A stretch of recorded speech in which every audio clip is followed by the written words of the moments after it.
করেছে, খবর এসেছে না? পরকীয়া প্রেমের কারণে। পরকীয়া প্রেমের কারণে তার স্ত্রী ছেলের সাথে প্রেম করত, যখন বাধা দিল তখন ওই ছেলে এসে বাড়ির ভিতরে ঢুকে জাহাজকে কুপিয়ে হত্যা করেছে। বলুন, যদি তার কোরআনের শিক্ষা থাকতো, হাদিসের শিক্ষা থাকতো, ইসলামের শিক্ষা থাকতো, তার পক্ষে এটা সম্ভব হতো? ঢাকা বিশ্ববিদ্যালয়ের নাম করা প্রফেসর সব ছেলে মেয়ে সবাই কাউকে পাঠিয়েছে অস্ট্রেলিয়ায়, কাউকে পাঠিয়েছে কানাডায়, কাউকে পাঠিয়েছে বিভিন্ন দেশে। বাড়িতে অসুস্থ হয়ে পড়ে আছে, দেখার কেউ নাই। অবশেষে 3 দিন, মারা যাওয়ার 3 দিন পরে যখন গন্ধ বেরিয়েছে, তখন প্রতিবেশীরা আবার দেখলো যে ব্যক্তির পাওয়া যাচ্ছে না, গন্ধ বেরোচ্ছে। দেখা গেল ঘরের দরজা জানালা খুলে দেখা গেল ব্যক্তিরা মরে পড়ে আছে। আপনার সন্তানকে যদি সুসন্তান রূপে গড়তে না পারেন, যদি কোরআনের শিক্ষা না দেন, হাদিসের শিক্ষা না দেন, ইসলাম শিক্ষা না অর্জন করাতে পারেন, তাহলে আপনাকেও ওই রকম সন্তান আপনাকে ছেড়ে চলে যাবে, আপনার পাশে ধারে কাছে থাকবে না। অতএব ইসলাম বা আমার পৃথিবীতে মানুষ সৃষ্টির 4র্থ নম্বর কারণ এই কোরআনের শিক্ষা, ওহির শিক্ষা। আমরা যেন শিক্ষা অর্জন করি, এই জন্য আল্লাহ তাআলা আমাদেরকে পাঠিয়েছেন। 5ম নম্বর কারণ, আমি বলেছি 5টি কারণ মোটামুটি কোরআনে আলোচনা করা হয়েছে। মানব সৃষ্টির 5ম নম্বর কারণ হলো আপনাকে আমাকে আল্লাহ তাআলা পরীক্ষা করবেন বলে। কার কত টাকা আছে, সে টাকা আল্লাহর রাস্তায় কতটুকু ব্যয় করছে, কে কার কত সম্পদ আছে, সেই সম্পদ কিভাবে ব্যয় করছে, কার কত শক্তিমত্তা আছে, সেই শক্তিমত্তা কিভাবে ব্যয় করছে, এই পরীক্ষা করবেন আল্লাহ তাআলা।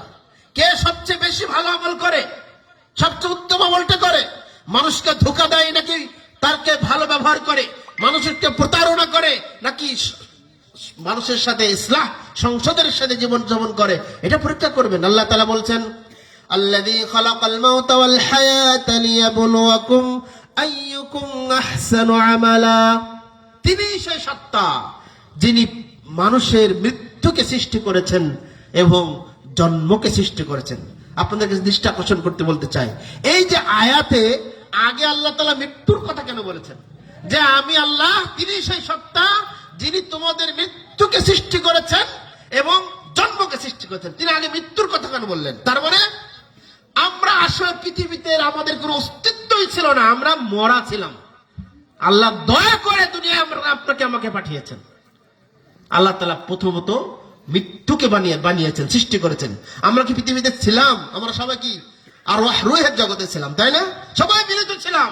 আল্লাহ তাআলা আমাদেরকে পৃথিবীতে পাঠিয়েছেন, জন্ম সৃষ্টি করেছেন। তো পৃথিবীতে সৃষ্টি করার উদ্দেশ্য আল্লাহ বলেছেন, আল্লাযী খালাকাল মাউতা ওয়াল হায়াতা লিয়াবলুয়াকুম, তোমাদেরকে পরীক্ষা করবেন, আইয়ুকুম আহসানু আমালা, তোমাদের মধ্যে কে সবচেয়ে ভালো আমল কাজটা করে, সবচেয়ে উত্তম কাজটা করে, সবচেয়ে মানুষের কাছে গ্রহণযোগ্য ইসলামের শরীয়ত মোতাবেক সবচেয়ে ভালো কাজটি কে করে, এইটা পরীক্ষা করার জন্য। ওয়ালা নাবলুয়ান্নাকুম বিশাইইম মিনাল খাউফি ওয়াল জু'i ওয়া নাকসিম মিন আমওয়ালিস সামারাত ওয়া বাশশিরিস সাবিরিন। আল্লাহ তাআলা বলছেন, আমরা মানুষকে পরীক্ষা করে থাকি তার কিছু সম্পদ নষ্ট হওয়ার মাধ্যমে, তার সন্তান মরে যাওয়ার মাধ্যমে, তার অর্থ সম্পদ বিনষ্ট হওয়ার মাধ্যমে, এবং যারা এই কাজে ধৈর্য ধারণ করে তারাই হলো তাদের জন্য সুসংবাদ। সম্মানিত সুধী মণ্ডলী, তাহলে আমরা এই আলোচনায় বুঝলাম, এই পৃথিবীতে আল্লাহ তাআলা এমনি সৃষ্টি করেন নাই, এই সূর্যকে আল্লাহ এমনি বানান নাই, চন্দ্রকে আল্লাহ এমনি বানান নাই, এই তারকারাজিকে আল্লাহ এমনি বানান নাই। আল্লাহ তাআলা প্রতিদিন সকালে সূর্য উদয় হলেই গোটা পৃথিবী আলোকিত হয়, দিন শুরু হয়, আবার সূর্য ডুবে গেলে রাত হয়। এটা কে করেন? আল্লাহ তাআলা। কাদের জন্য করেন? এই বিশ্ব মানুষ, আমাদের যারা মানুষ আছে আমাদের জন্য করেন। পৃথিবীতে যত প্রাণী আছে, পৃথিবীতে যত প্রাণী আছে যারা খেয়ে জীবন ধারণ করে, সেটা হতে পারে পিপিলিকা থেকে শুরু করে নদীর গর্ভে ছোট ছোট পিপিলিকা, ছোট ছোট মাছও হতে পারে। যত পাখি আছে, যত প্রাণী আছে, যত জীবজন্তু আছে, সকলের রিজিকের ব্যবস্থা আল্লাহ সুবহানাহু ওয়া তাআলা এই কোরআন এবং হাদিসের ইলম যারা অর্জন করে তাদের কারণে আল্লাহ তাআলা দিয়ে থাকেন। সুবহানাল্লাহ ওয়া বিহামদিহি। সম্মানিত উপস্থিতি, তাহলে আমরা বুঝলাম আল্লাহ তাআলা পৃথিবী এমনি সৃষ্টি করেন নাই, আমাদেরকে এমনি সৃষ্টি করেন নাই, একটা সুনির্দিষ্ট লক্ষ্য এবং উদ্দেশ্য নিয়ে সৃষ্টি করেন। সেটা 5টি আমি বললাম। 1, আল্লাহ তাআলার তাওহীদ প্রতিষ্ঠা, 2, তার খেলাফত প্রতিষ্ঠা, 3, তার ইবাদত, 4, তার কোরআন এবং হাদিসে তিনি যে ওহী নাজিল করেছেন, সেই ওহীর শিক্ষা পাস আল্লাহ তাআলা পরীক্ষা করবেন বলে। এখন আমাদের প্রশ্ন, এই 5টির মধ্যে আপনাদের এই চাঁদপুর এলাকার যারা উপস্থিত হয়েছেন, আমাদের আলোচনা দেশ বিদেশে যারা শুনবেন, আপনাদের কাছে প্রশ্ন যে এই 5টি সৃষ্টির মৌলিক উদ্দেশ্যের মধ্যে আমরা এই 5টি মৌলিক উদ্দেশ্য পূরণের জন্য কি কোনোদিন ভেবে দেখেছি, বা এই প্রশ্ন কি উত্তর কি আমরা দিতে পারছি? এই উদ্দেশ্য পূরণের জন্য কি আমরা কাজ করতে পারছি? কথা বুঝতে পারেননি মনে হয়। সম্মানিত শুধু মণ্ডলী, আল্লাহ তাআলা আমাদেরকে একটা মৌলিক উদ্দেশ্য পাঠিয়েছেন, তার ইবাদত, তাই না? আমি গতদিন সালাফি ইয়াসির আলী সালাফি কমপ্লেক্সে একটা আলোচনা করেছিলাম।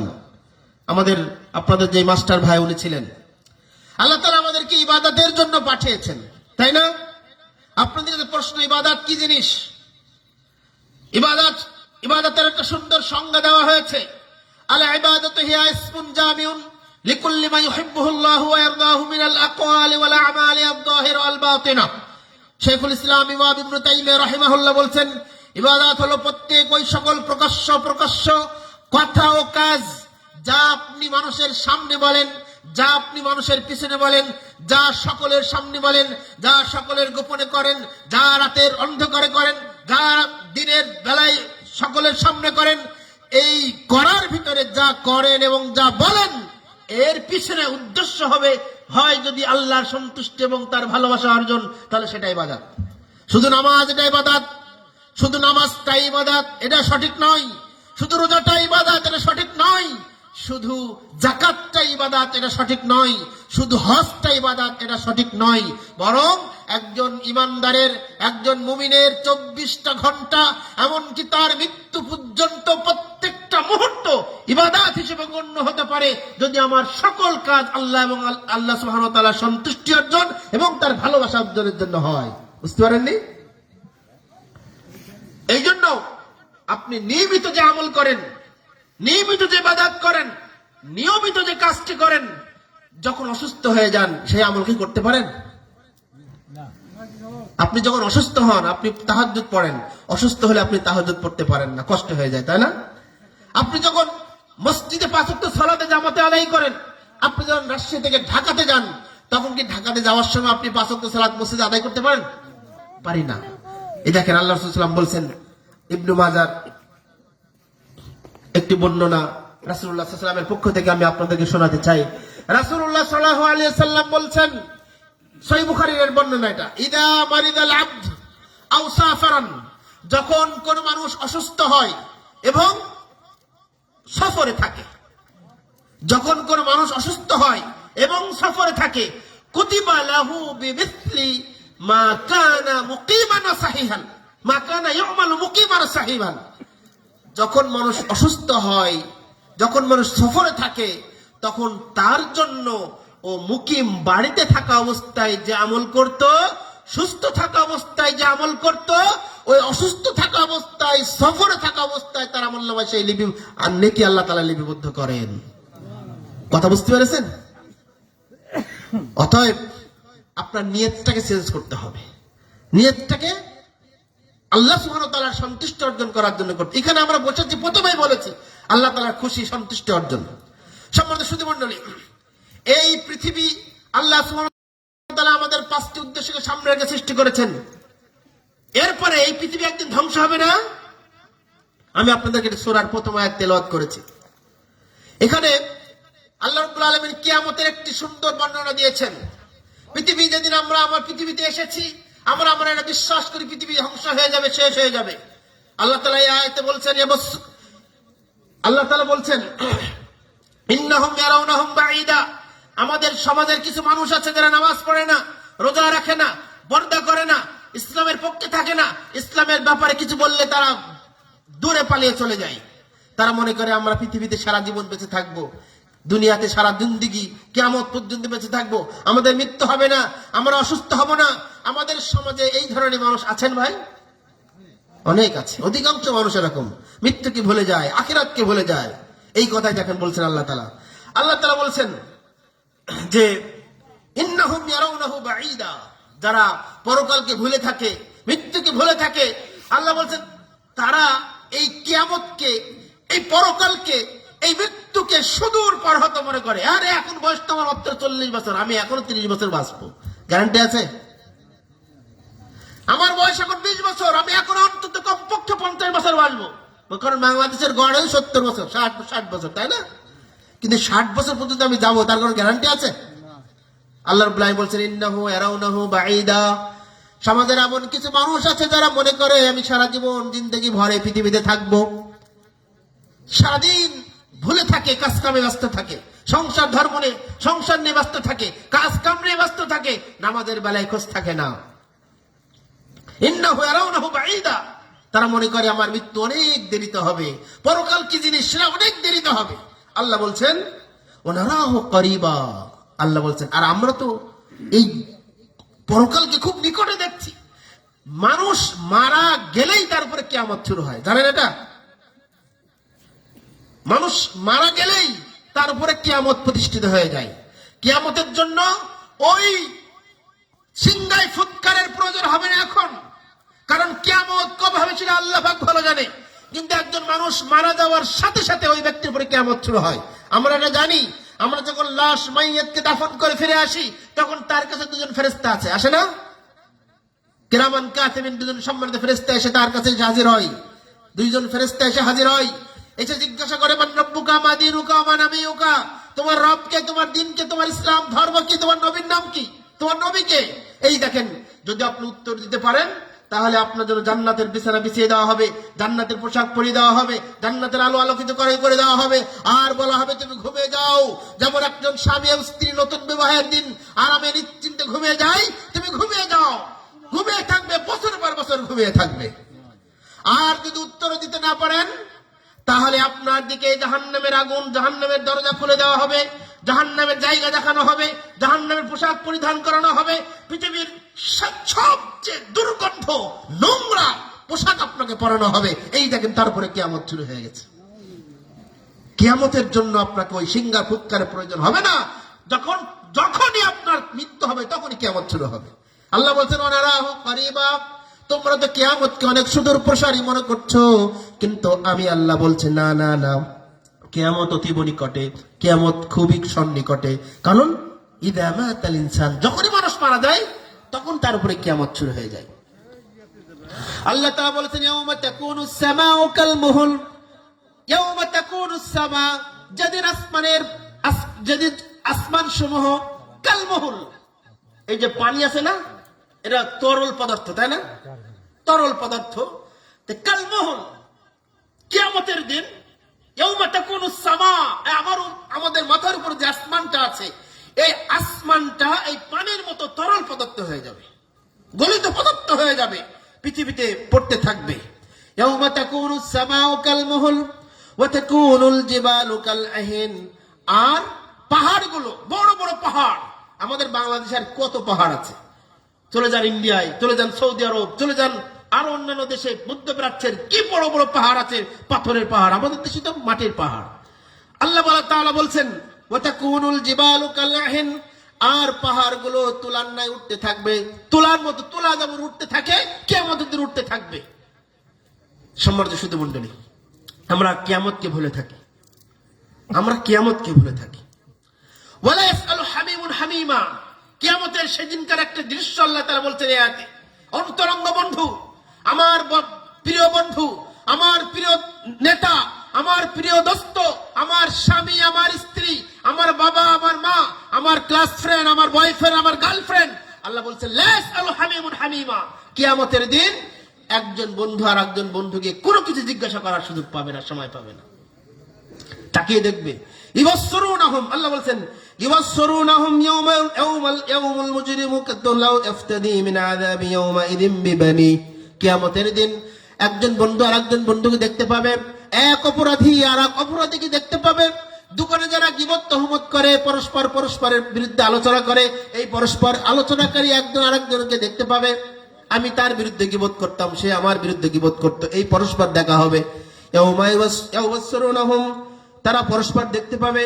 ইয়াউমুল মুজরিমু লাউ ইফতাদি মিন আযাবি ইয়াউমিন বিবানি, সেদিন এই আযাব থেকে জাহান্নামের জ্বলন্ত আযাব থেকে মুক্তির জন্য আল্লাহ তাআলা বলছেন, এই অপরাধ থেকে মুক্তির জন্য, ওইখান থেকে বেকসুর খালাসের জন্য আমি আমার সন্তানকে আল্লাহর কাছে কি করব? প্রদান করব। আল্লাহ, আমার এই সন্তানকে তুমি নাও। যে সন্তান অসুস্থ হলে আমার হৃদয় ভেঙে চৌচির হয়ে যায়, যে সন্তান একটু বিপদে পড়লে আমার চেয়ে, আমার বাবার চেয়ে আর কোন মানুষ এত কষ্ট পায় না, তার জীবন যৌবন শেষ করে দেয় এই সন্তানের জন্য। আর কিয়ামতের সেই জ্বলন্ত দাউ দাউ করা আগুন থেকে মুক্তির জন্য মাথার 1 মাইল দূরবর্তী স্থান থেকে সূর্যের যে দূরত্ব, সাহাবায়ে কেরাম বলছেন, এই যে চোখের ভুরু আর চোখের পাতার ভুরুর দূরত্ব যতটুকু, কিয়ামতের দিন সূর্য আর মানুষের দূরত্ব হবে ততটুকু। এরকম ভয়াবহ অবস্থায় আমি আমার সন্তানকে আল্লাহর কাছে সুপর্দ করব। আল্লাহ, এই নাও আমার সন্তান, তুমি আমাকে জাহান্নামের ওই আগুন থেকে বাঁচাও। কল্পনা করুন, চলে যান স্বপ্নের জগতে, চলে যান, চোখ বন্ধ করে ভাবুন, যে সন্তানের জন্য আমি সুদ খাই, ঘুষ খাই, যে সন্তানের জন্য আমি মারামারি করে হারাম খাই, যে সন্তানের জন্য জমির ফাঁকি দিয়ে নেই, যে সন্তানের জন্য আমি মানুষের বিরুদ্ধে লাঠালাঠি করে মারামারি করি, সেই সন্তানকে আমি পরকালে মুক্তির জন্য আমি কুরবানি আল্লাহকে বলবো, আল্লাহ তুমি আমার সন্তানকে নাও, তুমি আমাকে জাহান্নাম থেকে রক্ষা করো। ইয়াওয়াদ্দুল মুজরিমু লাউ ইফতাদি মিন আযাবি ইয়াওমিন মান ইয়াওমাইযিন বিবানিহি ওয়া সাহিবাতিহি ওয়া আখিহি।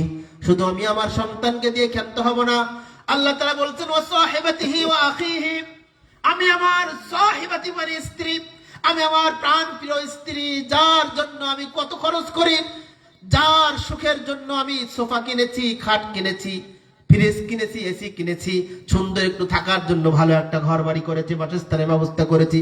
আল্লাহ বলেছেন সাহিবাতিহি, আমি আমার ওই স্ত্রীকে আল্লাহর কাছে দিয়ে বলবো, আল্লাহ তুমি আমার স্ত্রীকে নিয়ে নাও, এই স্ত্রীকে নিয়ে হলেও তুমি আমাকে জাহান্নামের আগুন থেকে রক্ষা করো। আল্লাহ, বুঝেন তো এটা? সেদিনকার এই সময়টা কল্পনা করুন, যে আমি আমার স্ত্রীকে আমি আল্লাহর কাছে দিয়ে দেবো, আল্লাহ আমার স্ত্রীকে তুমি নিয়ে নাও। ও আখি, অতঃপর আল্লাহ বলছেন তুমি আমার ভাইকে নিয়ে নাও, আল্লাহ আমাকে জাহান্নাম থেকে রক্ষা করো, আমাকে তুমি জাহান্নামের আগুন থেকে বাঁচাও। কিভাবে বুঝাবো আমি সেদিনকার সেই দৃশ্য? শুধু তাই নয়, আল্লাহ তাআলা বলছেন ও ফাসিলাতিহি আল্লাতী তুতি, সন্তান গেল, স্ত্রী গেল, ভাই গেল, এবার আল্লাহ তাআলা বলছেন ও ফাসিলাতিহি আল্লাতী তুতি, যদি প্রতিবেশী থাকে, আত্মীয় স্বজন থাকে, চাচা চাচি, ফুফা ফুফি, নানা নানি, দাদা দাদি, প্রতিবেশী যত আত্মীয় স্বজন আছে, এই প্রতিবেশী সকল আত্মীয়কে আমি আল্লাহকে যদি বলবো, আল্লাহ আমার এই প্রতিবেশীকে তুমি নিয়ে নাও। আল্লাহু আকবার, আমার এই প্রতিবেশীকে নিয়ে নাও, প্রতিবেশীকে জাহান্নামে দাও, আমাকে জাহান্নাম থেকে বাঁচাও। শুধু তাই, শুধু তাই নয়, আল্লাহ তাআলা বলছেন ওমান ফিল আরদি জামিআ সুম্মা ইয়ানজি, আল্লাহ দুনিয়ার সমস্ত মানুষ, কিয়ামত আদম থেকে শুরু করে কিয়ামত পর্যন্ত যত মানুষ আছে, সবাইকে তুমি জাহান্নামে দাও, তবুও তুমি আমাকে জাহান্নাম থেকে রক্ষা করো। আমি জাহান্নাম থেকে বাঁচার জন্য আমি সেদিন হাওতাস করব, দৌড়াদৌড়ি করব, এনাফসি এনাফসি করে ছুটতে থাকবো, আযাব থেকে রক্ষার জন্য, শাস্তি থেকে পরিত্রাণের জন্য আমি দিক বিদিক ছড়াছড়ি করবো, হয়রান হয়ে যাব, কেউ আমাকে সহযোগিতা করবে না। আল্লাহ বলছেন ইয়াওমা ইয়াফিরুল মারউ মিন আখিহি ওয়া সাহিবাতিহি ওয়া বানিহি ওয়া আবিহি ওয়া উম্মিহি ওয়া সাহিবাতিহি ওয়া বানিহি লিকুল্লি ইমরিইন মিনহুম ইয়াওমাইযিন শাআনুন ইগনি।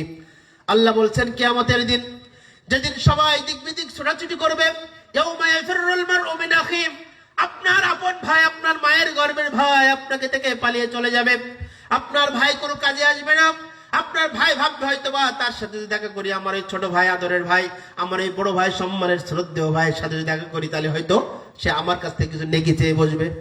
ভাই পালিয়ে চলে যাবে, ছুটে চলে যাবে। যে ভাই আপনার জন্য মারামারি করেছে মানুষের সাথে, যে ভাই আপনার জন্য অনেক পরিশ্রম করেছে, ভালোবেসেছে, আদর মাখা কণ্ঠে আপনার সাথে সম্পর্ক রেখেছে, সেই ভাই কিয়ামতের দিন কাজে আসবে না, পালিয়ে চলে যাবে। আল্লাহ বলছেন এমনকি তার মা, মায়ের সাথে সন্তানের দেখা হবে, সন্তান পালিয়ে চলে যাবে, মা সন্তানকে দেখে পালিয়ে চলে যাবে। বাবার সাথে দেখা হবে, বাবা পালিয়ে চলে যাবে। ওয়া সাহিবাতিহি ওয়া বানি, স্বামী স্ত্রীর সাথে দেখা হলে স্ত্রী চলে যাবে, স্ত্রী স্বামীর সাথে দেখা হলে স্বামী। ইন্নাহা লাগানাস সাআতান লিশ-শাওয়া তাদউ মান আদবারা ওয়া তাওয়াল্লা। আল্লাহ বলেন কাল্লা, কখনোই নয়। তুমি কেন, তোমার সন্তান কেন, তোমার ভাই কেন, তোমার স্ত্রী কেন, তোমার মা কেন, তোমার বাবা কেন, তোমার জ্ঞাতি গোষ্ঠী কেন, এমনকি গোটা পৃথিবী কেন, কখনো নয়, অসম্ভব। ইন্নাহা লাযা, এটা হলো লেলিহান অগ্নিশিখা, দাউ দাউ করে অগ্নিকুণ্ড। তাদউ মান আদবারা ওয়া তাওয়াল্লা, যারা কোরআনের কথা শুনেছে, হাদিসের কথা শুনেছে, জালসায় কথা বক্তব্য শুনেছে, শোনার পরে আমল করেনি, মুখ ফিরে চলে গেছে, তাদউ, তাদেরকে জাহান্নাম ডাকবে। তাদউ মান আদবারা ওয়া তাওয়াল্লা, যারা মুখ ফিরে চলে গিয়েছিল, যারা অবজ্ঞা প্রদর্শন করেছিল, যারা হিংসা বিদ্বেষ প্রদর্শন করেছিল, কোরআনের কথা শুনে, হাদিসের কথা শুনে তারা মুখ ফিরে চলে গেছিল, পৃষ্ঠ প্রদর্শন করেছিল, তাদেরকে জাহান্নাম সেদিন ডাকবে, তাদউ, আহ্বান করবে। আর কি করবে?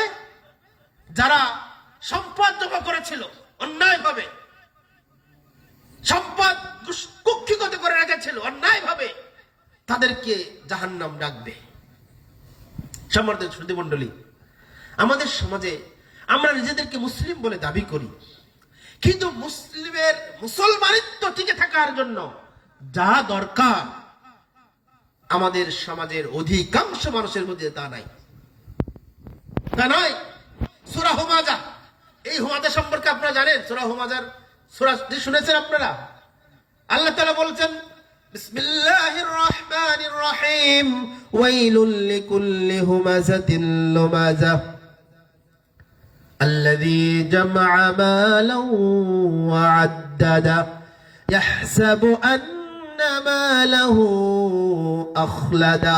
আল্লাহ বলছেন ওয়াইলুল লিকুল্লি হুমাযাতিন লুমাযা, যারা মানুষের সামনে নিন্দা করে এবং পিছনে নিন্দা করে তাদের জন্য ওয়াইল, দুর্ভোগ। ওয়াইল নামক জাহান্নাম, জাহান্নামের একটা উপত্যকা ওয়াইল। আজকালকার সমাজে একটা দোকান মানে একটা সিনেমা হল, টিভি রেখে দিয়েছে বেশি চা বিক্রয়ের জন্য, আর সেখানে ন্যাংটা ছবি, ন্যাংটা নাটক, এই গ্রামের ছোট পোলাপান, মুরব্বী, যুবকরা সবাই মিলেমিশে দেখছে। আর এই লোক ওই লোকের বিরুদ্ধে, ওই লোক এই লোকের বিরুদ্ধে গীবত আমাদের ব্যস্ত হয়ে পড়েছে, ঠিক কিনা?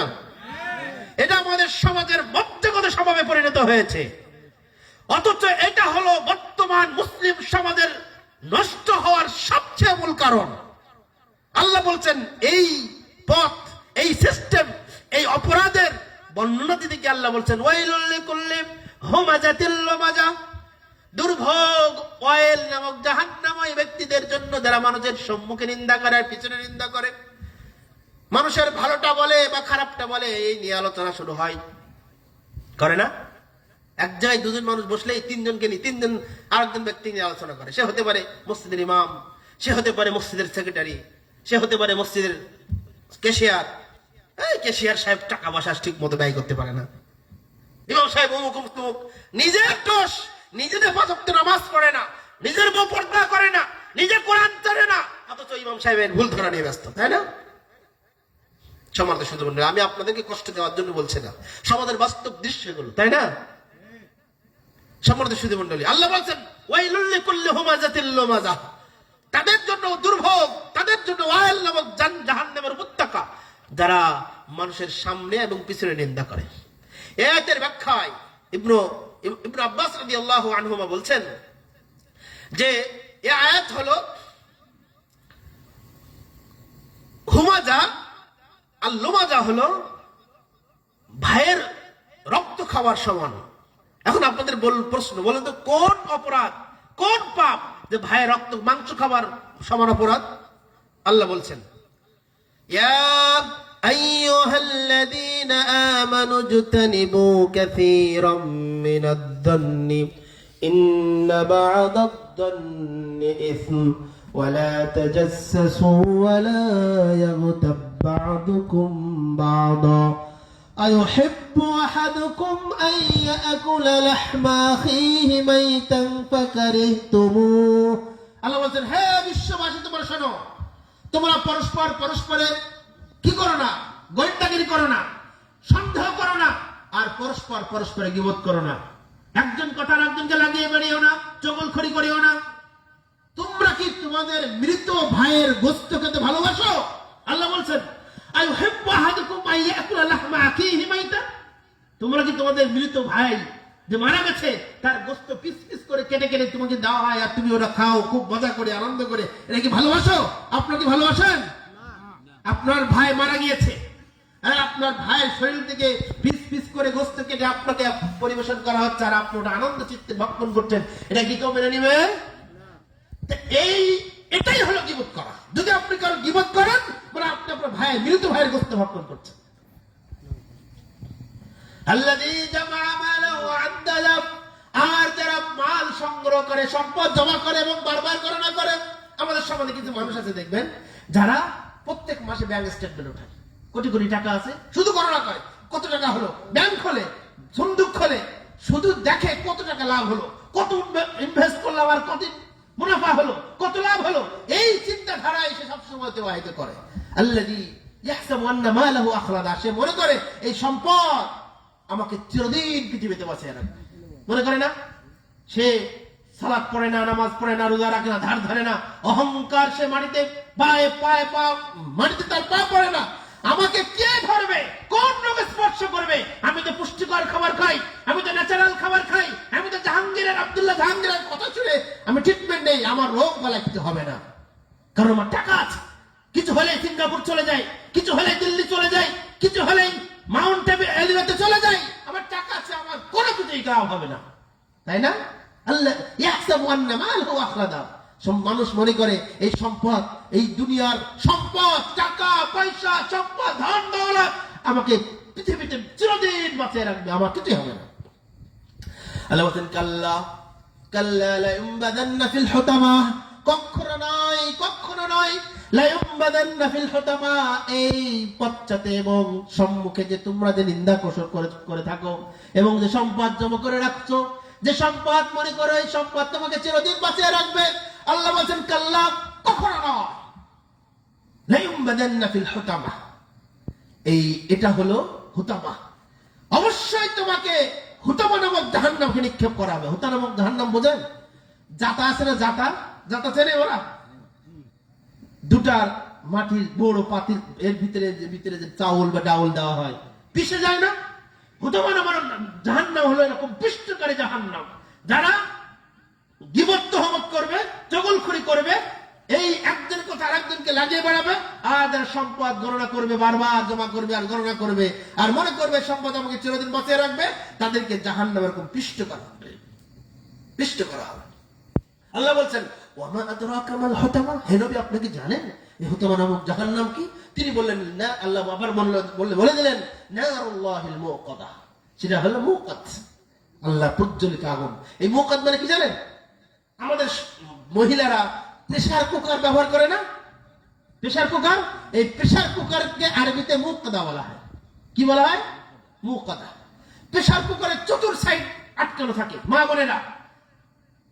বোনেরা খেয়াল করো, যারা প্রেসার কুকার ব্যবহার করেন, এই চতুর সাইডে আটকে থাকার পরে মুখ বন্ধ করে দেওয়া হয়। মুখ খোলা থাকলে কি বাসে দেয়? আর বাসে না দিলে কি প্রেসার কুকারে সিদ্ধ হবে? হবে না। তাহলে আল্লাহ বলেছেন নারুল্লাহিল মুকাদা আল্লাতী তাত্তালিউ আলাল আফিদা, এই প্রেসার কুকার জাতীয় জাহান্নামে তাকে নিক্ষেপ করা হবে। লাভ বেশি আসে, মনটা ভালো লাগে না? এই আত্মা খুশি হয়, আত্মা আনন্দ লাগে, এই জন্য কিয়ামতের দিন আপনার এই জাহান্নাম, হুতামা নামক জাহান্নামের আগুন আপনার আত্মাকে জ্বালিয়ে দিবে। আল্লাতী তাত্তালিউ আলাল আফিদা। শেখ মুহাম্মদ ইবনে সালেহ আল উসাইমিন রাহিমাহুল্লাহ বলছেন, এই আত্মা যখনই জ্বলে যাবে, শেষ হয়ে যাবে, দেহ ফুটতে ফুটতে ফুটতে ফুটতে আত্মা যখন জ্বলে যাবে, তখন ইন্নাহা আলাইহিম মুসাদা ফি আমাদিন মুমাদ্দাদা। এই জাহান্নামের একটা উদ্দেশ্য, এই যে চতুর সাইডে বন্ধ করা হবে, আর এই যে খুঁটি আছে না, এরকম বড় বড় আগুনের খুঁটি সেখানে পোতা হবে, যাতে করে এই যে খুঁটিগুলো দিয়েছেন কেন ভেঙে না পড়ে, তাই না?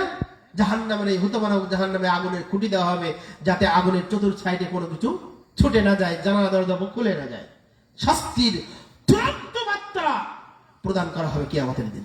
সম্মানিত সুধী মণ্ডলী, আপনাকে আমি বলছিলাম জাহান্নামের সেই পরকালের সেই চিরন্তন ইতিহাস, চিরন্তন বর্ণনা কোরআনুল কারীমে আল্লাহ তাআলা যারা বর্ণনা করেছেন, সেটা আমি আপনাদেরকে দৃষ্টি আকর্ষণ করার পরে এরপরে অংশে যারা বলবো, যারা এই পৃথিবীকে নিয়ে একেবারে কিয়ামতকে ভুলে গিয়েছে, যারা এই পৃথিবী থেকে নিয়ে একেবারে মৃত্যুর কথা ভুলে গিয়েছে, যারা এই পৃথিবীর জীবন যাপনকে চিরদিন চিরস্থায়ী মনে করে, তাদের জন্য আল্লাহ তাআলা বলছেন ইল্লাল মুসাল্লিন, তবে তারা ব্যতীত। তার আগে বলছেন ইন্নাল ইনসানা খুলিকা হালুয়া, পৃথিবীতে যত মানুষকে আল্লাহ সৃষ্টি করেছেন সবাই অস্থির, সবাই অস্থির। কি হবে, কোন জায়গায় যাবে আমাদের বাংলাদেশ, আমার সন্তানের ভবিষ্যৎ কি হবে, আমার পরিবার সংসার কি হবে, এই চিন্তা নিয়ে আমরা হাহুতাশ করি। সমাজে যখন আমরা যারা চাষি আছি, চাষাবাদ করতে গেলে চাষির ফল যখন নষ্ট হয়ে যায় কান্নাকাটি করি না আমরা? আমাদের সমাজে এরকম আছে না? ইন্নাল ইনসানা খুলিকা হালুয়া, মানুষকে অস্থির করে সৃষ্টি করা হয়েছে। ইযা মাসসাহুল খায়রু ওয়ান শাররু জাযুআ, যখন সে কোনো বিপদ আপদে পড়ে তখন সে অসুস্থ, দিশেহারা হয়ে যায়। যখন সে ভালো হয়ে যায় কি পর হয়ে যায়। এরপর আল্লাহ বলছেন ইল্লাল মুসাল্লিন, ইল্লাল মুসাল্লিন, মুসল্লিরা বাদে, নামাজিরা বাদে। খেয়াল করুন, আজকে আপনাদেরকে সংক্ষিপ্ত ভাবে এই এত কিছু বলার অর্থ হলো নামাজিদের বৈশিষ্ট্য সম্পর্কে কিছু কথা বলা। ইল্লাল মুসাল্লিন, যারা মুসল্লি তারা গীবত করে না, যারা মুসল্লি তারা তহমত দেয় না, যারা মুসল্লি তারা এক একজনের কথা আরেকজনকে লাগিয়ে বেড়ায় না, যারা মুসল্লি তারা যুবক বয়সে অন্যায় করে না, যারা মুসল্লি তারা বিপর্যয় চলে না, যারা মুসল্লি তারা হারাম খায় না, যারা মুসল্লি যারা মিথ্যা কথা বলে না, যারা মুসল্লি তারা তাদের যৌবনকে হারাম পথে ব্যয় করে না, সেই আলোচনাগুলো এখানে করা হয়েছে। আল্লাহ বলছেন মুসল্লি কারা? আমরা মনে করি যারা পাঁচ ওয়াক্ত নামাজ পড়ে তারাই মুসল্লি, তাই না? যারা মসজিদে নামাজ পড়ে তারাই মুসল্লি। যারা যাচ্ছেন যান, আর কেউ যাবেন? যারা আর কেউ যাবেন শেষ হওয়া পর্যন্ত কথা বলতে হবে। যারা যাবেন চলে যান। দুজন লোক থাকতেও আমি কথা বলবো, দুজন যদি লোক থাকেন আমি কথা বলবো। আমি আপনাদেরকে কোরআনের কিছু কথা, হাদিসের কিছু কথা বলতে চাই। ফাঁকাগুলো বন্ধ করেন, যারা আছেন একটু নড়াচড়া করেন, ঘুম ভেঙে যাবে। ফাঁকাগুলো বন্ধ করেন, দয়া করে এগিয়ে আসেন, কথা শোনেন, দয়া করে এগিয়ে আসেন। মুসল্লি, যারা মুসল্লি তাদের বৈশিষ্ট্য আল্লাহ তাআলা এখানে বর্ণনা করেছেন। মুসল্লি কারা? আমরা মনে করি যারা পাঁচ ওয়াক্ত নামাজ পড়ে তারা মুসল্লি, তাই না? যারা পাঁচ ওয়াক্ত নামাজ পড়ে তারা মুসল্লি, মসজিদে আসে, জামাতের সাথে নামাজ পড়ে বা জামাতের বাইরে নামাজ পড়ে তারা মুসল্লি। কিন্তু আল্লাহ তাআলা মুসল্লির সংজ্ঞা এখানে আলাদা দিচ্ছেন। দেখেন, আল্লাহ তাআলা মুসল্লির সংজ্ঞা বলতেন প্রথমত আল্লাযীনা হুম আলা সালাতিহিম দাঈমুন, যারা নিয়মিত নামাজ পড়ে। তার মানে আল্লাহ তাআলা জানেন যে মানুষেরা নিয়মিত নামাজ পড়বে না। মানুষেরা কি করবে? একদিন জুম্মার নামাজ পড়বে আর একদিন পড়বে না, একদিন জোহরের নামাজ পড়বে, দুদিন পড়বে না। দেখবেন খেয়াল করে যে মাগরিবের রক্তে মসজিদ ভরে যায়, অনেক সময় বেশি হয়ে যায়। জোহরে খোঁজ থাকে না, আসরে খোঁজ থাকে না, ফজরের তো টাইমই নাই, ঈশাই তো খোঁজ নাই। মাগরিবের সময় কোথা থেকে মসজিদে দুই তিন চার কাতার হয়ে যায়। সে মনে করে আমি নামাজ পড়ে ফেলেছি। আব্দুল্লাহ বিন আমর রাদিয়াল্লাহু আনহু বলছেন একটা হাদিস, রাসূলুল্লাহ সাল্লাল্লাহু আলাইহি ওয়াসাল্লাম একজন বিখ্যাত সাহাবী, আজ থেকে ১৫০০ বছর আগে বলছেন যে ইয়াতি আলান নাসি জামানুন, মানুষ একটা সময় অতিক্রম করবে, মানুষ একটা সময় পার করবে বা একটা সময় আগমন করবে, ইয়াজতামিউনা ফিল মাসাজিদে, মসজিদগুলো মানুষ দিয়ে ভর্তি হয়ে যাবে, মসজিদগুলো মানুষে পরিপূর্ণ হয়ে যাবে। জুমার দিন পরিপূর্ণ হয় না? অন্য সময় হয় না, শুধু জুমার দিন হয়, তাই না? এই যে হাদিসে বাস্তব। জুমার দিন আপনার চাঁদপাড়া মসজিদ, জুমার দিন আপনার পাবাখানার মসজিদ, জুমার দিন গোটা রাজশাহীর মসজিদ, এমনকি গোটা বাংলাদেশ সহ গোটা পৃথিবীতে যত মসজিদ সব পরিপূর্ণ হয়ে যায়, তাই না? ইয়াতি আলান নাসি জামানুন ইয়াজতামিউনা ফিল মাসাজিদে, একটা সময় মানুষ সময় পার করবে যখন মানুষ মসজিদে ভর্তি হয়ে যাবে। লাইসা ফীহিম মুমিন, কিন্তু দুঃখজনক হলেও সত্য যে ওই মসজিদ ভর্তি মুসল্লিদের মাঝে একজন ইমানদার লোক পাওয়া যাবে না। আপনি চিন্তা করেছেন এই হাদিসটা? আপনি নামাজ পড়ছেন, আপনি মুসলমান, আপনার বাবা মুসলমান, আপনার বাবার আব্বা মুসলমান, তার আব্বা মুসলমান, পুরুষ, আপনি মুসলিম, কিন্তু আল্লাহ রাসূলের সাহাবী বলছেন মসজিদে নামাজ পড়তে আসছে, ও ঈমান, ওর তার ঈমানই নাই। কেন নাই? কেন নাই?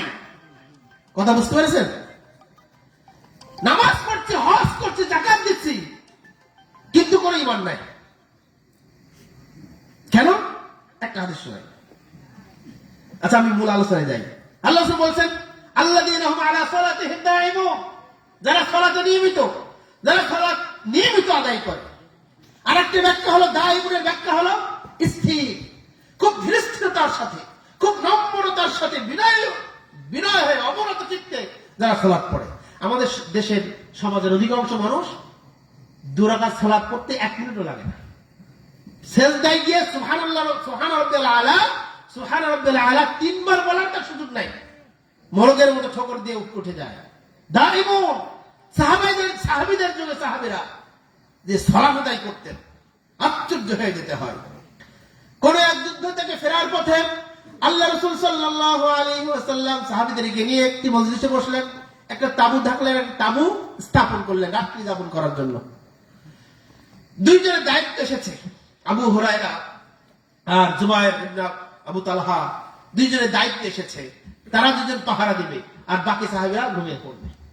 তো 2 জন সাহাবী বলছেন, চুক্তি করলেন যে একসাথে 2 জন সাহাবীর তো জেগে থাকার দরকার নেই, একজন ঘুমাও অর্ধেক রাত, আর আমি অর্ধেক রাত ঘুমাবো, তুমি অর্ধেক রাত জেগে থাকবা। তো যিনি প্রথম রাতে জেগে আছেন উনি রাত্রি পাহারা দিচ্ছেন। তো তিনি ভাবলেন যে পাহারা দিয়ে রাত জেগে করবো কি, সালাতে দাঁড়াই। তিনি সালাতে দাঁড়িয়ে গেলেন, সাহাবী সালাতে দাঁড়িয়ে গেলেন। দূর থেকে শত্রু বাহিনী থেকে এসে গেছে। দেখা গেল যে কোন একটা জিনিস একবার নিচু হচ্ছে, একবার উপরে হচ্ছে। কি জিনিস তারা পরীক্ষা করার জন্য তীর ছুড়লো, তীর ছুড়ে মারলো। তীর মারার পরে ওই সাহাবী গায়ে যখন এসে বিদ্ধ হলো, শরীর থেকে নিজে ছড়ে ফেলে দিল। তেলাওয়াত করছে, কোরআন পড়ছে, ইবাদত করছে, সালাত আদায় করছে। তিনি সালাতে মগ্ন হলেন, তীরের আঘাত তার কুচি করতে পারে নাই। তিনি আর তেলাওয়াত করতেই থাকলেন। দ্বিতীয়বার আবার একটা তীর এসেছে, আর তীর এসে বিদ্ধ হয়েছে। তীর বিদ্ধ হওয়ার পরে সেটাও তিনি টেনে ফেলে দিলেন। তৃতীয়বার আবার এসেছে, তীরে ফেলে দিলেন। অতবার তিনি দেখলেন যে এখনই যদি আমি মারা যাই তাহলে আমার মুসলিম কাফেলা বিপদগ্রস্ত হবে। তিনি দ্রুত সালাত শেষ করে তার যে সঙ্গী তাকে ডাকলেন। দেখে এই অবস্থা, কি বলতে হবে, ডাকুনি কেন? তিনি বললেন, আমি সালাতে এত মজা পাচ্ছিলাম, সালাতে এত স্বাদ পাচ্ছিলাম, এত মজা পাচ্ছিলাম, আমার জীবন চলে যেত, কিন্তু আমি সালাত ছেড়ে দিতাম না। কিন্তু মাত্র এটার জন্য সালাত ছেড়ে দিলাম যে যদি আমি ইন্তেকাল করে মারা যাই তাহলে মুসলিম বাহিনী বিপন্ন হয়ে যাবে, মুসলিম বাহিনী ক্ষতিগ্রস্ত হবে, রাসূলুল্লাহ সাল্লাল্লাহু আলাইহি ওয়াসাল্লাম ক্ষতিগ্রস্ত হয়ে যাবেন। এই জন্য আমি সালাত ছেড়ে দিয়ে আমি আপনাকে রাখলাম। তাদের সালাত আর আমাদের সালাত আকাশ জমির তফাৎ। আল্লাহ বলেছেন আল্লাযীনা হুম আলা সালাতিহিম দাঈমুন, যারা নিয়মিত সালাত আদায় করে, যারা 5 ওয়াক্ত সালাত নিয়মিত পড়ে, কখনো জুমার সালাত পড়ে কখনো পড়ে না, এমনটা নয়। সালাত আপনাকে আমাকে পড়তেই হবে। যে বাবা তার প্রাপ্তবয়স্ক সন্তান 7 বছর হওয়ার পরে সালাত প্রশিক্ষণ দেয় না, 10 বছর বয়স হওয়ার পরে তাকে সালাতের জন্য প্রহার করে না, বাধ্য করে না, ওই বাবা হলো কাপুরুষ। মনে রাখতে হবে, আপনি মুসলিম হিসেবে আপনার উপরে ওয়াজিব, আবশ্যক, কর্তব্য হলো, ফরজ দায়িত্ব হলো আপনি নিজে 5 ওয়াক্ত সালাত পড়বেন, আপনার সন্তান, স্ত্রী, পুত্র, কন্যাকে সবাইকে 5 ওয়াক্ত সালাতের জন্য আদেশ করতে হবে, বাধ্য করতে হবে, অথবা আপনার ঈমান টলমলে হয়ে যাবে। আল্লাহ তাআলা বলছেন 7 বছর বয়সে সালাতকে ট্রেনিং দাও, 10 বছর বয়সে প্রহার করো, মারো, দুশমন আলাদা করে দাও, পৃথক করে দাও, সালাত আদায় করতেই হবে। রাসূলুল্লাহ সাল্লাল্লাহু আলাইহি ওয়াসাল্লাম একটা হাদিস, আবু দাউদের 430 নম্বর হাদিস, হাদিসটি হাসান। রাসূলুল্লাহ বলছেন যে আল্লাহ রাব্বুল আলামিনের বলছেন হাদিসে কুদসি যে ইন্নী ফারাস্তু আলা উম্মতিকা 5 সালাওয়াতিন। নবী মুহাম্মদ সাল্লাল্লাহু আলাইহি ওয়াসাল্লামকে আল্লাহ তাআলা উদ্দেশ্য করে বলছেন ইন্নী ফারাস্তু আলা আমি আল্লাহ তোমার উম্মতের উপরে দৈনিক 5 ওয়াক্ত সালাতকে ফরজ করেছি। সুতরাং তোমাদের মধ্যে এই 5 ওয়াক্ত সালাতকে যারা ফরজকে যারা সংরক্ষণ করবে, আমি ওয়াদা করছি তাদের জন্য আদখালতুহুল জান্নাহ, আমি তাদের জন্য জান্নাত প্রবেশ করাবো। যে ব্যক্তি এই 5 ওয়াক্ত সালাতকে সংরক্ষণ করবে, সময় মতো সালাত পড়বে, সময় মতো মসজিদে গিয়ে জামাতের সাথে সালাত আদায় করবে, তাদের জন্য আমি জান্নাতকে আবশ্যক অবধারিত করে দিলাম। ইন্নী ওয়া'আদতু আমি ওয়াদা করছি, আপনি সালাতে সিয়াম পালন করবেন, আল্লাহ ওয়াদা করেন নাই। হজ করলে আপনি জান্নাতে দেবেন, আল্লাহ ওয়াদা করেন নাই। পর্দা করবেন, ওয়াদা করেন নাই জান্নাতের জন্য। আরো অন্যান্য ইবাদতের জন্য আল্লাহ ওয়াদা করেন নাই জান্নাতের, যদিও তাদের ফজিলত হলো জান্নাতের, কিন্তু আল্লাহ তাআলা সালাতের ক্ষেত্রে ওয়াদা করলেন, তুমি যদি 5 ওয়াক্ত সালাত জামাতে পড়ো, আমি ওয়াদা করছি অবশ্যই অবশ্যই তুমি জান্নাতে দেব। আবু দাউদের 1230 নম্বর হাদিস, রাসূলুল্লাহ সাল্লাল্লাহু আলাইহি ওয়াসাল্লাম একজন ছোট্ট রাখাল বালকের উদাহরণ দিচ্ছেন। একটা রাখাল, ছোট্ট বড় 14 বছর বয়স, সে তার মালিকের কিছু ছাগল, দুম্বা বা গরু নিয়ে পাহাড়ের চূড়ায় চড়াতে গেছে। চড়াতে গেছে যোহর অথবা আসরের সময় হয়েছে। আসরের সময় হওয়ার পরে ওই বালকটি ইউআদ্দিনু আযান দিল, ইকামিস সালাত, একাকী সালাত আদায় করলো, খাফু আন্নি, শুধু আমার হয়ে। আল্লাহ বলছেন ওই বালক রাখাল ছেলেটি পাহাড়ের পাদদেশে, কেউ নাই। এখন তো জনগণ অনেক, তখন তো জনগণ ছিল না, কেউ নাই সেখানে। তার গরিব নাই, তার বাবা নাই, তার ভাই নাই, তার বোন নাই, তার মা নাই, সেখানে কোন মানুষ নাই। শুধু ওই কিছু প্রাণী আছে যারা কিছু কথা বলতে পারে না, মানুষকে বলতেও পারে না। সে আযান দিয়েছে, একাকী আযান দেওয়ার পরে সে ইকামত দিয়েছে এবং একাকী সালাত আদায় করেছে। আল্লাহ বলছেন ফায়ুখাফু আন্নি, শুধু আমার ভয়ে। আল্লাহ বলছেন কদ গফরতু লিআবদি, আমি আমার এই বান্দাকে ক্ষমা করে দিলাম, ওয়া আদখালতুহুল জান্নাহ, আমি তাকে জান্নাতে প্রবেশ করিয়ে দিলাম। সুবহানাল্লাহ। তাহলে সালাত আদায় করলে আপনার পাপ ক্ষমা হয়ে যাবে, আর কি হবে? জান্নাতে প্রবেশ করাবেন। আমাদের গোটা মুসলিম উম্মাতের নির্যাতনে, নিষ্পেষণে অতিষ্ঠ। আজকে ফিলিস্তিন মুসলিমরা মার খায়, আরাকানে মুসলিমরা মার খায়, ইন্ডিয়ায় মুসলিমরা মার খায়, পাকিস্তানে কাশ্মীরে মুসলিমরা মার খায়, চেচনিয়া, বসনিয়া, আফ্রিকায় মুসলিমরা যে হতাহত হচ্ছে, মার খাচ্ছে, নির্যাতনের স্টিমরোলার তাদের উপরে চালানো হচ্ছে, তার একটা মৌলিক কারণ হলো কোরআনের শিক্ষা থেকে দূরে থাকা, আর আল্লাহ সুবহানাহু ওয়া তাআলার সন্তুষ্টির জন্য যে ইবাদত করা হয়, এই সালাত থেকে দূরে থাকা। কারণ এই সালাত মানব জীবনের সফলতার চূড়ান্ত উৎস। সকল শুধু মণ্ডলী, আল্লাহ তাআলা এখানে বলছেন যারা সালাতে নিয়মিত সালাত আদায় করে তারা হলো মুসল্লি, তাদের কোনো ভয় নেই, তারা ওই কিয়ামতের দিন তাদের কোনো সমস্যা হবে না। যখন কোনো বন্ধু থাকবে না, যখন বাবা ওই সন্তান কাজে লাগবে, ওই সন্তান মাকে উপকার করবে, ওই মা সন্তানকে উপকার করবে, ওই বাবা ওই স্বামী স্ত্রীকে উপকার করবে, ওই স্ত্রী স্বামীকে উপকার করবে, যে 5 ওয়াক্ত সালাত আদায় করবে। সুবহানাল্লাহ, আলহামদুলিল্লাহ।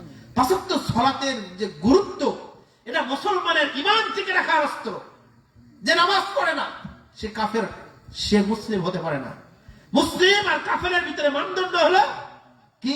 সালাত পরিত্যাগ করা। যারা সালাত পরিত্যাগ করে ও মুসলিম নয়, এটা স্বতঃসিদ্ধ বিধান। ইমাম শাফিঈ রাহিমাহুল্লাহ বলেছেন, শাইখুল ইসলাম মুহাম্মদ ইবনে সালেহ আল উসাইমিন রাহিমাহুল্লাহ একটা কঠোর ফতোয়া দিয়েছেন, যদি স্ত্রী সালাত আদায় না করে, তাহলে ওই স্বামী স্ত্রীর ভিতরে ওয়াট তালাক হয়ে যাবে। আর স্বামীও নামাজ পড়ে না, স্ত্রীও নামাজ পড়ে না, বলুন তো যারা হিন্দু ওদের নামাজ পড়ার দরকার আছে?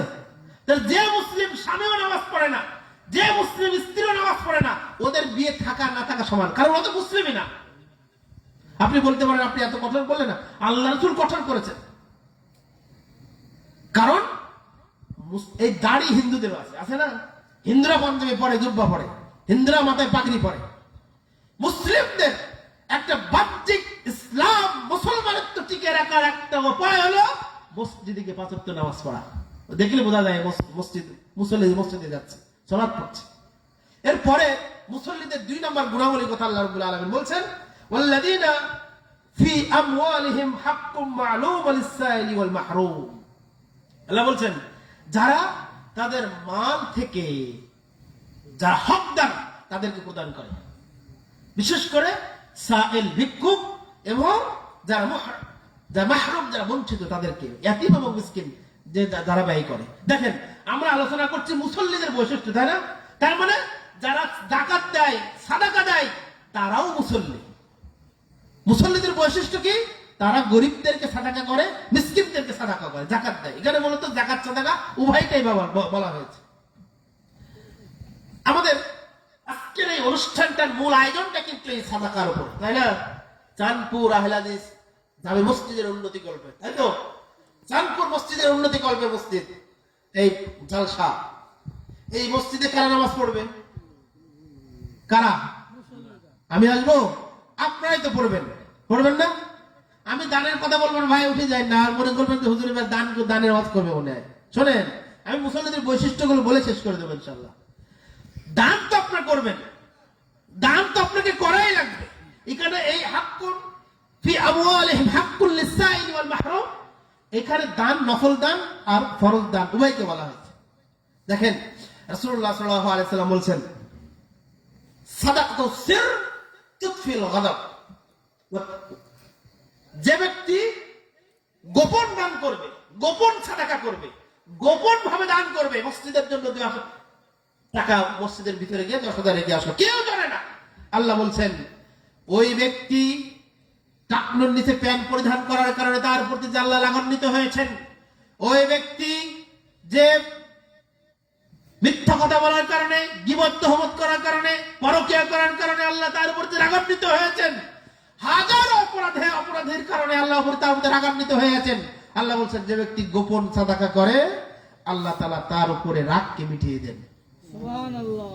গোপন সাদাকার ব্যাপক গুরুত্ব।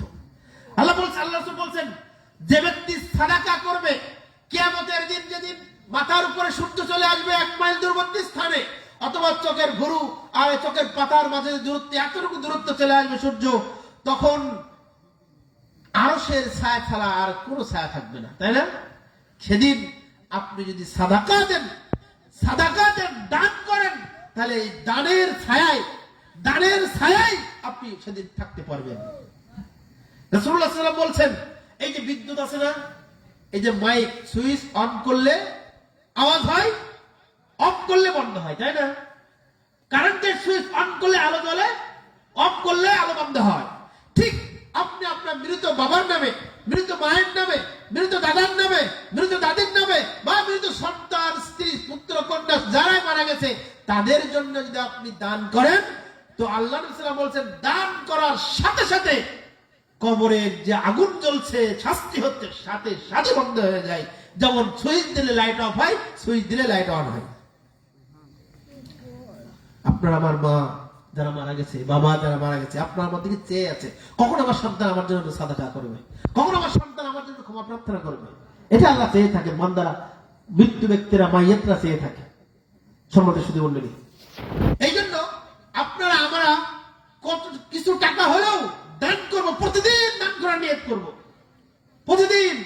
সাহাবেরা যখন মক্কা থেকে মদিনায় হিজরত করলেন, তখন তাদের কাছে কোনো টাকা পয়সা ছিল না। এমন অবস্থায় আল্লাহ তাআলা আয়াত নাযিল করলেন, লাম্মা নাযালাত আয়াতু সাদাকা। সহিহ বুখারীর 1415 নম্বর হাদিস, লাম্মা নাযালাত আয়াতু সাদাকা।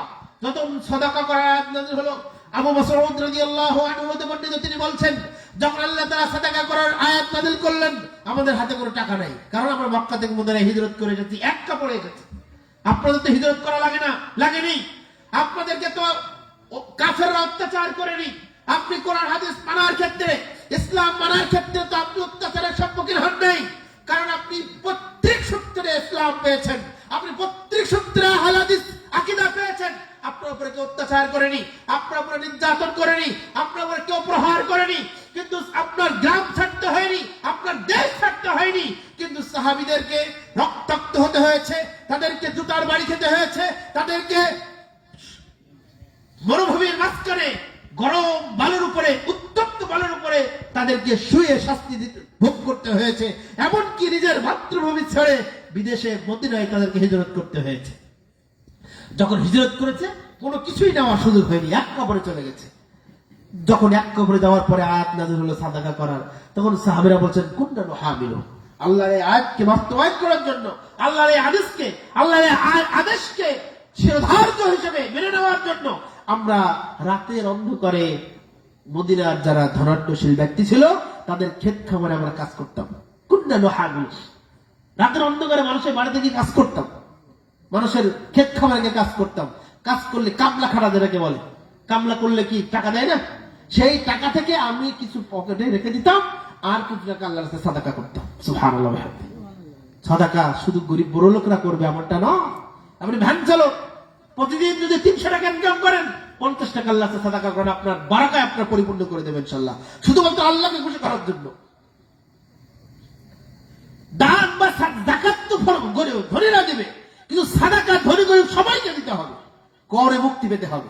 জাহান্নামের সেই হাসরের মাঠের উত্তপ্ত অবস্থা থেকে আপনাকে আমাকে মুক্তি পেতে হবে। এটা তো সবার জন্য সমান, তাই না?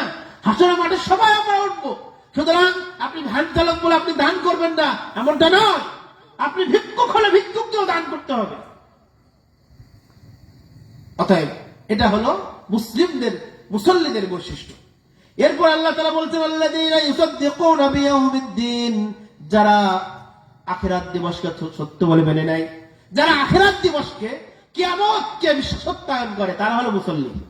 আপনি বলতে পারেন আমরা তো আখিরাতকে বিশ্বাস করি না। আপনি আখিরাতকে বিশ্বাস করেন না, আমি এটা হাতে কলমে প্রমাণ দিতে পারি। রাসূলুল্লাহ সাল্লাল্লাহু আলাইহি ওয়াসাল্লাম বলেছেন সহিহ বুখারী হাদিস, মান কানা ইউমিনু বিল্লাহি ওয়াল ইয়াউমিল আখির ফালইকরিম দাইফাহু। যে ব্যক্তি আল্লাহ এবং আখিরাত দিবসকে ঈমান রাখে, আল্লাহর প্রতি ঈমান এনেছে, এবং আমার আখিরাত বলে একটা কিছু আছে যেখানে আমার কর্মের হিসাব দেওয়া লাগবে, আমার বেহিসাব হারাম উপার্জনের হিসাব দেওয়া লাগবে, আমার যৌবনের হিসাব দেওয়া লাগবে, আমার পরকীয়ার পাপের হিসাব দেওয়া লাগবে, আমার অন্যায় অপরাধের হিসাব দেওয়া লাগবে, সেই পরকালকে যারা বিশ্বাস করে, ফালইকরিম দাইফাহু, সেজন্য তাদের বাড়িতে, তাদের এলাকায় আগত মেহমানকে সম্মান করে। আপনাকে আমাদেরকে সম্মান করে, আমি মেহমান না?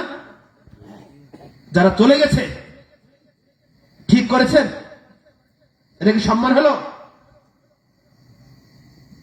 তারপরে বাক্যটা আরো সুন্দর। আল্লাহ বলছেন মান কানা ইউমিনু বিল্লাহি ওয়াল ইয়াউমিল আখির ফালা ইউদি জারাহু। যে ব্যক্তি আল্লাহ এবং আখিরাত দিবসকে বিশ্বাস করে, ঈমান রাখে, সে যেন তার প্রতিবেশীকে কষ্ট না দেয়।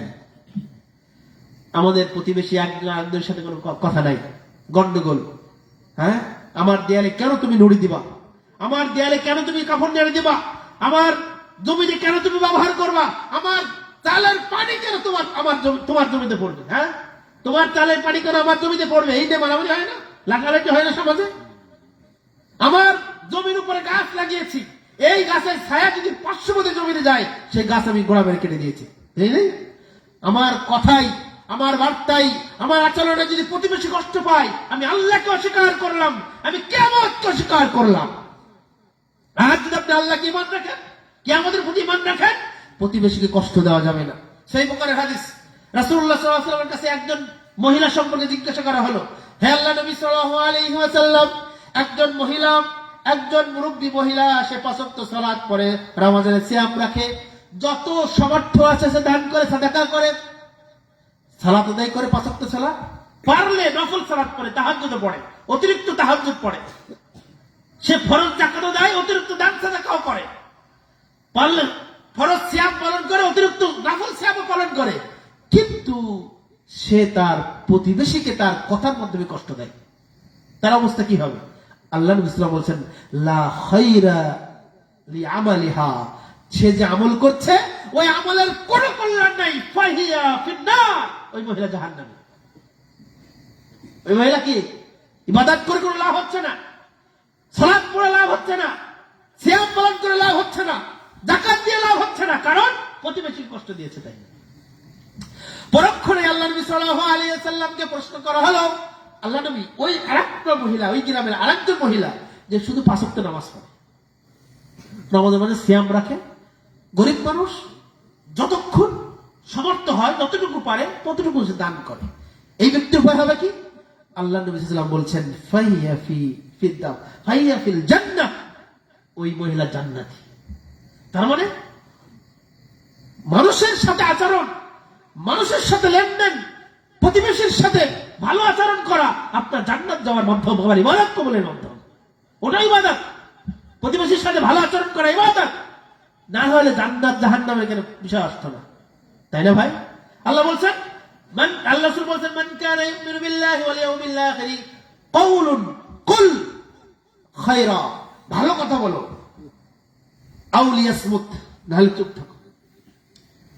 যদি আপনি আল্লাহকে বিশ্বাস করেন, আল্লাহর প্রতি ঈমান রাখেন, যদি কিয়ামত দিবসের প্রতি ঈমান রাখেন তাহলে ভালো কথা বলেন, ভালো কথা বলেন, সত্য কথা বলেন, হাসি তামাশার ফলেও মিথ্যা বলেন না, জীবন তহমত করেন না, চগলখড়ি করেন না, অন্যদের একটু ফাঁসানোর জন্য মিথ্যা সাক্ষ্য দিয়েন না। যদি কিছু ভালো কথা বলতে না পারেন চুপ থাকেন, চুপ থাকেন, কথা কম বলেন, তাহলে আপনি আল্লাহর প্রতি ঈমান এনেছেন, কিয়ামত দিবসের প্রতি ঈমান আনছেন, এটা প্রমাণ হবে। বলুন তো এই তিনটা গুণ কি আমাদের সমাজে মানুষের ভিতরে আছে? তাহলে আপনি কিভাবে আল্লাহ কিয়ামত দিবসের প্রতি ঈমান আছে আমাদের, বলুন তো এবার। এখানে আল্লাহ বলছেন আল্লাযীনা ইউসাদ্দিকুনা বিয়াউমিদ্দিন, মুসল্লিদের একটি বৈশিষ্ট্য হলো সে কিয়ামতকে সত্যায়ন করেছে। পরকাল হবে, পরকালে জবাবদিহিতা করতে হবে। আমি কার সাথে সম্পর্ক করলাম, আমি কার টাকা ফাঁকি দিয়ে নিলাম, কার সাথে আমি হারাম উপার্জন করলাম, আমি কার সাথে পরকিয়া করলাম, আমি যুবক বয়সে কার সাথে প্রেম করলাম, কার সাথে অবৈধ সম্পর্ক করলাম, এই সবই কৈফিয়ত কার কাছে দিতে হবে? এই হিসাব দেওয়ার সেই দিন, কিয়ামতের দিন কে যারা ঈমান রাখে, ভয় করে, বিশ্বাস রাখে, বিশ্বাস রেখে তারা জীবন পরিচালনা করবে, তারা হলো ঈমানদার, তারা হলো মুসল্লি। শুধু 5 ওয়াক্ত সালাত পড়লেই মুসল্লি হবে এমনটা না। আপনি বিড়ি খাচ্ছেন, বলছে আপনি বিড়ি খাচ্ছেন, সিগারেট খাচ্ছেন, আপনি অন্যায় করছেন, অন্যের জন্য ফাঁকি দিয়ে নিচ্ছেন, আপনি বোনের জন্য কেন ফাঁকি দিবেন? বাবা মারা যাওয়ার সাথে সাথে আপনি বড় ভাই, আপনার উচিত আপনার ওই সম্পত্তি সমান হারে ভাগ করে দেওয়া, অথচ আপনি ভাগ করেন না। আপনার সন্তান হয়ে গেছে, বোনের সন্তান হয়ে গেছে, বোন মারাও গেছে, বোনের সম্পদ ভোগ দখল করে খাচ্ছেন, আপনি বোনকে সম্পত্তি দিচ্ছেন না, আপনার কোন ইবাদত আল্লাহর দরবারে কবুল হবে না। এই বৈশিষ্ট্যগুলো আমাদের মুসলিম সমাজে নাই। অথচ দেখবেন ওই ব্যক্তি হজ করে এসেছে, ওই ব্যক্তি মসজিদের কাতারে সবার সামনে নামাজ পড়ে কপালে দাগ ফেলে দিয়েছে, ওই কপালের কোন মূল্য আল্লাহর কাছে নাই, ওই সালাতের কোন মূল্য আল্লাহর কাছে নাই, ওই হজের কোন মূল্য আল্লাহর কাছে নাই, যদি আপনি বোনের জন্য ফাঁকি দেন। সম্মানিত শুধু বললেন, এরপর আল্লাহ বলছেন আল্লাযীনা হুম মিন আযাবি রাব্বিহিম মুশফিকুন, যারা কিয়ামতকে বিশ্বাস করে এবং কিয়ামতের দিন যে আল্লাহ আযাব দিবেন সেই আযাবের ব্যাপারে যারা ভয় করে। আপনাদেরকে একটি আযাবের বিষয় বলি। আমাদের মুসলিম সমাজের চারিত্রিক দুর্বলতা এত বেশি হয়ে গেছে, আমাদের সমাজের রাস্তাঘাটে চলাফেরা করলে দেখা যায় যে অধিকাংশ মানুষ বিড়ি খায়, খায় না? বিড়ি খায় কিনা? আপনাদের কাছে প্রশ্ন, বলুন তো বিড়ি খাওয়া ভালো কাজ না খারাপ কাজ? খারাপ না? এই যুবক ভাইরা, বিড়ি খাওয়া ভালো কাজ না খারাপ কাজ? যারা বিড়িখোর তাদের পাশে বসাও যায় না, তাদের মুখ দিয়ে গন্ধ খায়, তাদের পোশাকে গন্ধ খায়, তাদের লেবের ভিতরেও গন্ধ খায়, তাদের সাথে কথা বলতে কেউ ঘৃণা করে, করে না? তার বউ থাকে কেমন করে আমার বুঝে আসে না। সম্মানিত সুধী মণ্ডলী, বিড়ি খাওয়া এটা হারাম। আল্লাহ তাআলা বলছেন, খেয়াল করুন, রাসূলুল্লাহ সাল্লাল্লাহু আলাইহি ওয়াসাল্লাম বলছেন, লা ইয়াজনি যানি হিনা ইয়াজনি ওয়া হুয়া মুমিন ওয়া লা ইয়াশরাবুল খামরু হিনা ইয়াশরাবু ওয়া হুয়া মুমিন। কোন মানুষ জেনা করা অবস্থায় তার ঈমান থাকে না। যখন একজন ছেলে একটা মেয়ে, একজন নারী একটা পুরুষ যখন অবৈধভাবে সকলের অগোচরে এক জায়গায় জেনা করছে, ওই অবস্থায় তার মাঝে ঈমান থাকে না। ঈমান যদি থাকতো ও কোনদিন জিনায় লিপ্ত হতে পারত না। ওয়ালা ইয়াশরাবুল খামরু হিনা ইয়াশরাবু ওয়া হুয়া মুমিন। আর কোন ঈমানদার মদ যখন খায়, ওই মদ খাওয়া অবস্থায় তার ঈমান থাকে না। কে বলছেন কথা? আল্লাহর নবী সাল্লাল্লাহু আলাইহি ওয়াসাল্লাম। আল্লাহর নবী সাল্লাল্লাহু আলাইহি ওয়াসাল্লাম কি কখনো মিথ্যা কথা বলতে পারেন? কখনো মিথ্যা বলেছেন? কখনো মিথ্যা বলেন না। যদি বলেন, মনে করেন আপনার মুসলমানিত্ব শেষ হয়ে যাবে। রাসূলের সব কথা সত্য এবং 100% নির্বিকাল, পরিচ্ছন্ন, দীপ্তিমান তিনি কথা বলেছেন, পরিচ্ছন্ন স্বচ্ছ কথা বলেছেন। মিথ্যার লেশমাত্র তার কথা থেকে মুখ দিয়ে কোনো কথা বের হতো না। তিনি বলেছেন যে যখন আপনি মদ খাবেন তখন আপনার ঈমান থাকে না। ঈমান যদি থাকতো আপনি মদ খেতে পারেন না। এখন আপনার কাছে প্রশ্ন, মদ কাকে বলে? এই যে লিকুইড মানে কি? মদ মানে আমরা বুঝি যে একটা প্লাস্টিকের বোতলে বা একটা কাঁচের বোতলে লিকুইড, মানে লিকুইড যেটা খাচ্ছে এটা মদ, তাই না? আল খামর শব্দ আরবি, আল খামর মানে মদ। কিন্তু খবরের ব্যাখ্যা আল্লাহ নবী নিজেই দিয়েছেন। সহিহ মুসলিমের 1503 নম্বর হাদিস, রাসূলুল্লাহ সাল্লাল্লাহু আলাইহি ওয়াসাল্লাম বলছেন, কুল্লু মুসকিরিন খামর। খেয়াল করুন, কুল্লু মুসকিরিন খামর, প্রত্যেক নেশা জাতীয় দ্রব্য হলো মদ। যা খেলে নেশা হয়, যা খেলে মাদকতা আনয়ন করে, যা খেলে হিতাহিত বুদ্ধি লোপ পায়, যা খেলে মাথা চক্কর দিয়ে ওঠে, তাই মদ। ও কুল্লু খামরিন হারাম, আর প্রত্যেক মদই হলো হারাম। আল্লাহ নবী বলছেন। আবু দাউদের 5372 নম্বর হাদিস রাসূলুল্লাহ বলছেন, মা আকসারু কাসীরুহু ফাকালিলুহু হারাম, মা আকসারু কাসীরুহু ফাকালিলুহু হারাম। যা বেশি খেলে মানুষের মাদকতা আনয়ন করে, তার সামান্য খাওয়াটাও কি হারাম। এখন প্রশ্ন হলো, এই বিড়ির ভিতরে যারা বিড়ি খায়, যারা সিগারেট খায়, বলুন তো এই বিড়ির ভিতরে কি থাকে? তামাক না? 10টা বিড়ির তামাক এনে আপনি যদি, আমি আপনাদের এলাকার মেহমান, আমাকে দেন আর বলেন যে আপনি আমাদের এলাকায় মেহমান এসেছেন, আমরা আপনাকে এটা দিয়ে আপ্যায়ন করলাম, আপনাকে খেতে হবে। আমি যদি ওটা খাই, বলুন তো আমি কি ঠিক থাকবো? ঠিক থাকবো? শুধু আমি কেন, যারা কখনো সিগারেট খায়নি তাদেরকেও যদি দেন, ঠিক থাকবে? মাথা পাগলা হয়ে যাবে, যাবে না? তো যা বেশি খেলে মানুষের মাদকতা আনয়ন করে, ওই বিড়িতে একটা টান দেওয়া হয়। কথা বুঝে গেছে? যে মদ বা গাঁজা খেলে, জর্দা খেলে, বেশি পরিমাণ জর্দা খেলে, একটা কৌটার ভিতরে যে থাকে, গুল থাকে, এরকম বোতলে পানি দিয়ে এক কৌটা গুল ঢেলে দেন, না আমাকে এটা খেতে বলে, আমার মাথা ঠিক থাকবে? বলুন তো থাকবে না। যা বেশি খেলে মানুষের মাদকতা আনয়ন করে, তার একটা টান দেওয়া হারাম, তার সামান্য পরিমাণ দাঁতে ঘষা হারাম, সামান্য পরিমাণ পানের সাথে জর্দা খাওয়া হারাম, সবটাই হারাম। বুঝা গেছে? এটা হারামের ফতোয়া গেল। এবার দেখেন, যদি আপনি সিগারেট খান, বিড়ি, সিগারেট, গুল, জর্দা, হেরোইন, বাবা, ইয়াবা, ফেনসিডিল নামে যত নেশাদার দ্রব্য আছে, কিয়ামত পর্যন্ত যত নেশাদার দ্রব্য আসবে, সব কিছুর একসাথে আপনি এক জায়গায় করেন, যদি আপনি করেন, আল্লাহ নবী বলছেন, মুদমিনুল খামর কাআবিদি ওয়াসান, যারা নেশাদার দ্রব্য ভক্ষণ করে, এটা হলো মূর্তি পূজার শামিল। কি শামিল? মূর্তি পূজার। আচ্ছা বলেন, মূর্তি পূজা কি?